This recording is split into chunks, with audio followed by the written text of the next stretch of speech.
गंगाधरजी काळगुटे यांना, सुशांतजी सपकाळ साहेब, दिल्लीग्रस्त खांडे, तसंच सुमाताई कोकणे आणि बाबूरावजी नाईकवाडे एवढेच असणारे अतिथी या व्यासपीठावर असतील.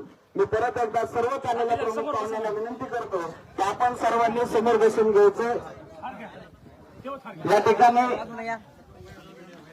छत्रपती शिवाजी महाराजांच्या प्रतिमेचं पूजन करून छत्रपती शिवाजी महाराज की या कार्यक्रमासाठी सर्वात मान्यवर महाराष्ट्राचा आराध्य दैवत श्री छत्रपती शिवाजी महाराज यांच्या प्रतिमेचं पूजन सर्व मान्यवरांच्या हस्ते होत आहे. या प्रतिमेसाठी संघर्ष योद्धा माननीय मनोजदादा जरांगे पाटील, सुशांतजी सपकाळ साहेब, गंगाधर नाना काळकुटे, सुमाताई कोकणे, अडवकेट पंकजदादा कोकणे, महाराष्ट्र सरपंच संघटनेचे अध्यक्ष तथा बीड जिल्हा माजी शिवसेना जिल्हा प्रमुख पुंडलिक बाप्पू खांडे या सर्वांच्या हस्ते या ठिकाणी हा कार्यक्रम संपन्न होत आहे. मी परत एकदा सर्व तरुण मित्र मंडळाला विनंती करतो की आपण सर्वांनी खाली बसून घ्यायचोय. आता लागलीच्या ठिकाणी सत्कार होईल, तत्पूर्वी 1 मिनिट सगळ्यांनी बसून घ्या खाली. सगळेजण पाठीमागे खुर्च्या रिकाम्या आहेत, सगळेजण खाली बसा. इथे जे समोर उभे असलेले आहेत ते पलीकडून उभे आहेत ते सर्वांनी आता समोर बसून घ्यायचं.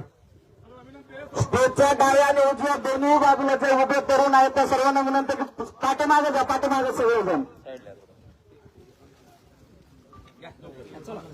लागलीच या कार्यक्रमाच्या सत्कार सोहळ्यासाठी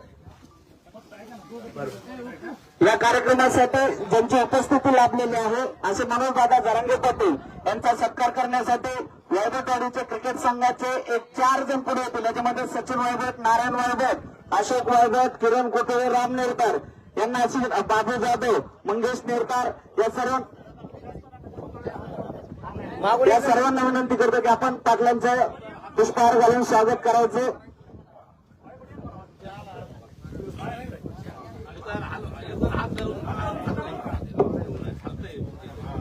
सर्वांनी टाळ्या वाजवून स्वागत करायचं. या ठिकाणी ज्यांनी या क्रिकेट प्रेमीवरचं आयोजन केलं असे जय हनुमान मित्रमंडळ वैभववाडी यांच्या वतीनं या ठिकाणी संघर्ष मनोजदादा जरांगे पाटील यांचा या ठिकाणी सत्कार संपन्न होत आहे. पाटलांचं स्वागत कधी आजपर्यंत इतक्या शांततेत झालेलं नाही. यासाठी करू शकता एक घोषणा मोठ्याने सगळ्यांनी द्यायची. छत्रपती शिवाजी महाराज की, छत्रपती शिवाजी महाराज की, धर्मवीर संभाजी महाराज की. बाकी शब्द सुमानाने घ्या आणि दादा पुढे जायचं.